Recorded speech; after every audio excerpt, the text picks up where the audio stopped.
खबरों के सिलसिले को आगे बढ़ाएंगे। आपको बताएं कि वजीर आजम शहबाज शरीफ का command and staff college Quetta का दौरा। फील्ड मार्शल सैयद आसिम मुनीर ने कमांड एंड स्टाफ कॉलेज आमद पर वजीर आजम का इस्तकबाल किया। वजीर आजम ने इदारे की फैकल्टी और जेर तरबियत अफसरान से खिताब में कहा, मार्का हक के दौरान अफवाज पाकिस्तान ने दुश्मन की जारहियत को नाकाम बनाया। मुल्क की सालमियत के दिफा के लिए किसी भी मुहिम जुई के खिलाफ हर लम्हा तैयार है। ऑपरेशन गज़ब लिल हक पूरी कुव्वत और आज़म के साथ जारी है। मासूम शहरियों के तहफ़्फ़ुज़ के लिए अफगान तालिबान से वाबस्ता दहशतगर्द प्रॉक्सियां और सहूलतकार निशाने पर हैं। वज़ीर आज़म ने कौमी खुदमुख्तारी के तहफ़्फ़ुज़, अमन और इस्तेहकाम के लिए अफवाज पाकिस्तान के किरदार को सराहा। वज़ीर आज़म ने मुसल्लह अफवाज की पेशा वराना सलाहियत, ऑपरेशनल तैयारियों और कुर्बानियों की भी तारीफ की। मादर वतन का दिफा करते हुए जान कुर्बान करने वाले बहादुर सपूतों को खिराज अकीदत पेश किया। वज़ीर दिफा, वज़ीर दाखिला, वज़ीर इत्तलात और वज़ीर आला बलूचिस्तान भी मौजूद थे।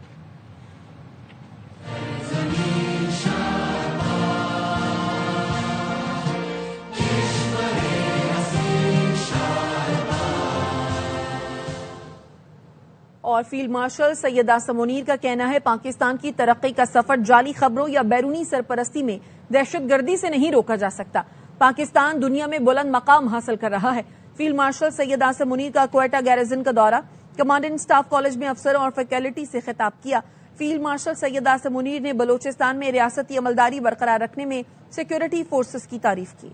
पाकिस्तान की तरक्की का सफर प्रोपेगेंडे, जाली खबरों या बैरूनी सरपरस्ती में दहशतगर्दी से नहीं रोका जा सकता। पाकिस्तान ने दुनिया में बुलंद मकाम हासिल करना है। Chief of defence forces field marshal Syed Asim Munir पुरज़्म। ISPR के मुताबिक फील्ड मार्शल सैयद आसिम मुनीर ने कोयटा गैरिजन का दौरा किया। कमांड एंड स्टाफ कॉलेज में अफसरान और फैकल्टी से खिताब में कहा, प्रॉक्सीज और प्रोपेगेंडे के जरिए पाकिस्तान की पेशरफ्त रोकने की कोशिशें नाकाम होंगी। चीफ ऑफ डिफेंस फोर्सेज ने बलूचिस्तान में पायदार अमन और इस्तेहकाम के लिए अवामी फलाह, जामिया तरक्की और बेहतर तर्ज हुक्मरानी को नागुज़ीर करार दिया। फील्ड मार्शल सैयद आसिम मुनीर ने बलूचिस्तान में अमन इस्तेहकाम और रियासती अमलदारी बरकरार रखने में सिक्योरिटी फोर्सेज के किरदार की तारीफ की। फील्ड मार्शल ने कमांड एंड स्टाफ कॉलेज को आला तरबियती मेयार, फिक्री सलाहियत और पेशा वराना महारत की अलामत करार दिया। उन्होंने बलूचिस्तान में तैनात अफसरान और जवानों से मुलाकात के दौरान उनकी ऑपरेशनल तैयारी और बुलंद हौसले को सराहा और कहा, पाकिस्तानी अवाम की साबित कदम हिमायत से मुसल्लह अफवाज दहशतगर्दों के मुकम्मल खात्मे के लिए पुरज़्म हैं। फील्ड मार्शल सैयद आसिम मुनीर ने जदीद जंगी तकाज़ों, उभरती टेक्नोलॉजीज और मल्टी डोमेन ऑपरेशन से हम आहंग रहने पर जोर दिया। उन्होंने कहा, अफसरान और जवान बदलते जंगी माहौल के मुताबिक खुद को मुसलसल तैयार रखें। फील्ड मार्शल ने जोर दिया, पेशा वराना महारत, तैयारी और ऑपरेशनल बढ़तरी के आला मयार को बरकरार रखना वक्त की जरूरत है। कोयटा आमद पर फील्ड मार्शल सैयद आसिम मुनीर का इस्तकबाल कमांडर कोयटा कोर ने किया। यहाँ पर आपको अहम खबर देंगे। सिक्योरिटी फोर्सेज ने शिमाली वजीरिस्तान में खवारजियों के खिलाफ इंटेलिजेंस बेस्ड ऑपरेशन किया है। इस ऑपरेशन की तफसीलात क्या है, जानेंगे लईकुर रहमान से। बताएगा लईक। जी हमने शिमाली वजीरिस्तान का इलाका है शिवा, जहां पर 17 मई से सिक्योरिटी फोर्सेज का सर्च एंड क्लियरेंस ऑपरेशन का सिलसिला शुरू हुआ था और गुज़िश्ता 24 घंटे के दौरान सिक्योरिटी फोर्सेज और कॉलेज के दरमियान जो शदीद फायरिंग का तबादला हुआ है बाज़ मकामात पर, उसमें 22 ख्वारिज मारे गए हैं। इस ऑपरेशन में असला और गोला बारूद भी बरामद किया गया है। सिक्योरिटी फोर्सेज की तरफ से इलाकों को घेरे में लेकर जो मुख्तलिफ ठिकाने हैं ख्वारिज के, उन पर कार्रवाई की जा रही है। सिक्योरिटी फोर्सेज का शिवा में ऑपरेशन दहशतगर्द के ठिकाने को मौसर अंदाज में निशाना बनाकर 22 ख्वारिज को मंतकी अंजाम तक पहुंचाया गया है। फोर्सेज के मुताबिक हलाक दहशतगर्द मुतअद्दिद कार्रवाइयों में मुलविस थे। इलाके में सैनिटाइजेशन ऑपरेशन भी जारी है ताकि मुमकिन तौर पर वहां मौजूद कोई अगर मजीद ख्वारिज मौजूद हैं तो उनका खात्मा यकीनी बनाया जा सके। सिक्योरिटी फोर्सेज अज़्म इस्तेहकाम के तहत दहशतगर्दी के खिलाफ भरपूर अंदाज में कार्रवाइयां जारी रखे हुए हैं और इस बात को यकीनी बनाएंगी कि दहशतगर्दी का मुकम्मल खात्मा हो सके। बहुत शुक्रिया अलैकुर रहमान, इस हवाले से आगाह कर रहे थे। तो सिक्योरिटी फोर्सेज ने शिमाली वजीरिस्तान में खवारजियों के खिलाफ इंटेलिजेंस बेस्ड ऑपरेशन किया है। ऑपरेशन के दौरान 24 घंटे में 22 खवारजी मारे गए हैं। ISPR का बताना है कि शिमाली वजीरिस्तान के इलाके शेवा में 17 मई से फोर्सेज की सर्च एंड क्लियरेंस ऑपरेशन जारी था। सिक्योरिटी फोर्सेज और खवारिज के दरमियान शदीद फायरिंग का तबादला हुआ। हलाक दहशतगर्दों से असलहा और गोला बारूद भी बरामद किया गया। फोर्सेज ने इलाका घेरे में ले लिया है। सिक्योरिटी फोर्सेज ने शेवा में दहशतगर्दों के ठिकानों को मौसर अंदाज से निशाना बनाया। हलाक दहशतगर्द मुतादिद कार्रवाइयों में मुलव्वस थे। शिमाली वजीरिस्तान के इलाके को मुकम्मल तौर पर क्लियर करने के लिए इस वक्त सैनिटाइजेशन ऑपरेशन जारी है। वजीर आला पंजाब मरियम नवाज ने बाकू के वर्ल्ड अर्बन फोरम में पंजाब पवेलियन का इफ्तिताह किया। मरियम नवाज ने मुख्तलिफ स्टॉल्स का दौरा किया।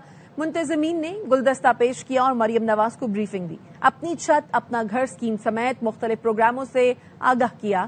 وزیر اعلیٰ مریم نواز نے کہا یہاں کا دورہ کر کے بہت خوشی ہوئی. اپنی چھت اپنا گھر اسکیم میرے دل کے بہت قریب ہے. مصدق ملک، مریم اورنگزیب اور دیگر بھی مریم نواز کے ہمراہ تھے. اپنی چھت اپنا گھر. That's a wool, that's a silk. If you touch on the arches. الحمدللہ 1 لاکھ گھر بنائے. سیکٹری صاحب صاحب گزشتہ 20 سال سے چل رہی ہے. ورلڈ میں ہم 5 نمبر پہ. وفاقی حکومت کے اعداد و شمار نے خیبر پختونخوا حکومت کی محرومی کارڈ سے پردہ اٹھا دیا. NFC ایوارڈ سے دہشت گردی کے خلاف جنگ تک صوبائی حکومت کو اربوں روپے جاری کیے گئے. یہ ساری رقم خرچ کہاں ہوئی؟ حساب دینے کی بات پر وزیر اعلیٰ سہیل آفریدی دھمکی آمیز بیانات پر اترنے لگے. کے ساتھ امتیازی سلوک کر رہے ہیں. باقی بقایا جات ہیں کوئی بھی ہمیں نہیں ملی. وفاق ہمارے ساتھ کوآپریٹ نہیں کر رہے. خیبر پختونخوا کی عوام کو اس بات پر مجبور کر رہے ہیں کہ وہ کوئی فیصلہ کرے. وفاقی حکومت پر فنڈز کی عدم فراہمی اور امتیازی سلوک کے الزام. خیبر پختونخوا حکومت پوائنٹ اسکورنگ کرنے میں مصروف. زمینی حقائق نے محرومی کارڈ کا پردہ کھینچ دیا. وفاق ہمارے ساتھ کوآپریٹ نہیں کر.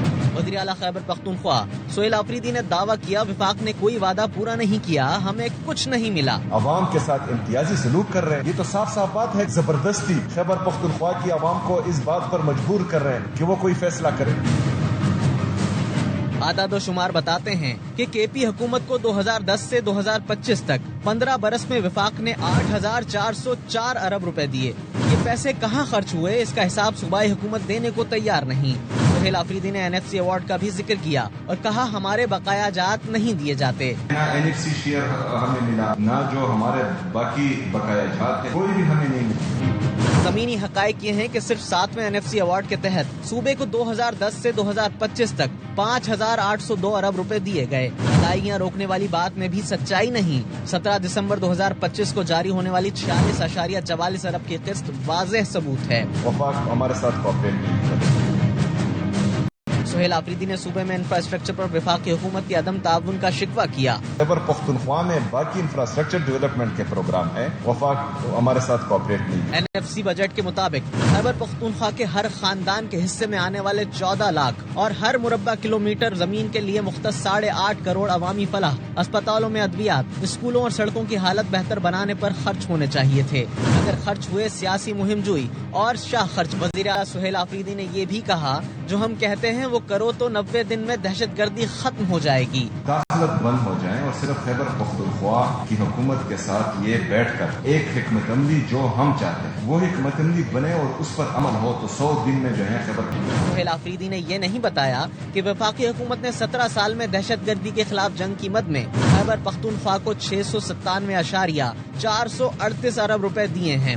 VIPs کے لیے مالی سال 2010-11 سے 2021 تک 117.166 ارب روپے الگ سے دیے گئے. وفاق ہمارے ساتھ کوآپریٹ نہیں کرے. گورنر خیبر پختونخوا فیصل کریم کنڈی کہتے ہیں پنجاب کو اپنی گندم مبارک، ہمیں حصے کا پانی دے دے. کل وزیر اعظم کی کمیٹی سے ملاقات ہوگی تو امید ہے حل نکل آئے گا. وزیر اعلیٰ اڈیالہ چھوڑیں اور صوبے پر توجہ دیں. اپنے صوبے کا مقدمہ بنانا ہوگا کیونکہ دلائل سے پیسے ملیں گے. پنجاب کہتے نہیں ہماری گندم ہے، ہم کسی کو نہیں دیں. آپ کو اپنی گندم مبارک ہو، ہمیں اپنا پانی کا شیئر دے دیں. آپ جانے آپ کی گندم جانے. میں کہتا ہوں دیر ہے درست ہے. اس سے پہلے ایک CM تھا جو حرفت مولا تھا کہ آپ اڈیالہ چھوڑیں، آپ صوبے پہ توجہ دیں. جس کی بھی حکومت ہوگی ہمارے سیاسی خلاف اپنی جگہ پر، لیکن ہم اپنے ایشوز کے لیے اکٹھے ہوں کہ ایک مقدمہ ہمارے جو صوبے کا ہے وہ ہمیں بنانا چاہیے. گالم گلوچ سے پیسے نہیں ملتے، دلیل اور دلائل سے پیسے ملتے ہیں. ڈسٹرکٹ اینڈ سیشن عدالت نے سوشل میڈیا انفلوئنسر ثنا یوسف قتل کیس میں مرکزی ملزم عمر حیات کو سزائے موت سنا دی ہے. 20 لاکھ روپے جرمانہ بھی عائد کیا گیا. گھر میں گھسنے، ڈکیتی اور ثنا کا موبائل لے جانے کی دفعات کے تحت بھی الگ الگ سزائیں سنائی گئی. ملزم عمر حیات نے ٹک ٹاکر ثنا یوسف کو دوستی نہ کرنے پر گھر میں گھس کر قتل کر دیا تھا. غمزدہ والدین نے قاتل کو سرعام پھانسی دینے کا مطالبہ کر دیا. والدین نے کہا میرے سامنے پھول سی بچی کو گولیاں ماری گئیں، معافی کا سوال ہی پیدا نہیں ہوتا. ثنا کے والد کا کہنا تھا کہ قاتل کی سزا پر عمل درآمد بتائے گا کہ یہ انسانوں کا معاشرہ ہے. مزید تفصیلات بتا رہے ہیں فاروق اجاز. آج عدالت کی جانب سے فیصلہ سنا دیا گیا ہے. ملزم عمر حیات کو قتل کی دفعات کے تحت सजाए मौत और इसके साथ साथ 20 लाख जुर्माने की सजा सुनाई गई है। सजा सुनने के मौके पर जो सना यूसुफ की वालदा हैं और वालिद हैं वो भी अदालत में मौजूद थे। उमर हयात ने कौन सा अच्छा काम करके जेल गया था, उसको तो बदला मिलना था, मर्डर किया था ना, तो उसकी सजा उसको मिल गई है। घर में आके किसी के मतलब बच्ची को कत्ल करना, ये कहाँ का इंसाफ है। इनको अपने अंजाम तक पहुंचना चाहिए ताकि ये मुआशरा इंसानों का है, दरिंदों का मुआशरा नहीं है। इस मुलजिम को सरासर सरे आम डी चौक में इसको फांसी लगाया जाए। अगर इसको मैं मुआफ किया, मैं भी इसी क्राइम में शामिल हूँ। अब खुश हो गई मैं, क्योंकि आज मुझे मेरी बेटी को इंसाफ मिल गए, सजाई मौत को सुनाई गई है। सरे आम फांसी भी हो इसका ना, सारे लोगों के सामने आके इसको फांसी हो। मैं घर में ही मौजूद थी कि अचानक ये जो मुजरिम है, ये उमर हयात है, अंदर आते ही इसने मेरी बेटी को गोली मार दी। 2 गोलियां मेरी बेटी के सीने पर लगी। ना कहना इसका कसूर बन गया, इसका मौत का सबब बन गया मेरी बेटी का, बस यही है। मुजरिम की जानिब से अगर कोई माफी के हवाले से आपसे राब्ता किया जाता है तो क्या आप कोई माफ करेंगी? नहीं, कभी नहीं, कभी माफ नहीं करूंगी। मेरे फूल जैसी बेटी को इसने खत्म कर दिया, मैं कैसे माफ कर दूं इसे? अभी भी वो बात याद आती है तो मेरा दिल फट जाती है। मैं कैसे मुआफ करूं इसको? नहीं कर सकती मैं मुआफ, मर जाऊंगी, मुआफ नहीं करूंगी। वालदा थी सना यूसुफ की, जो कि बता रही थी कि किस तरह से ये तमाम तर वाकया हुआ। सजा पर भी इत्मीनान का इजहार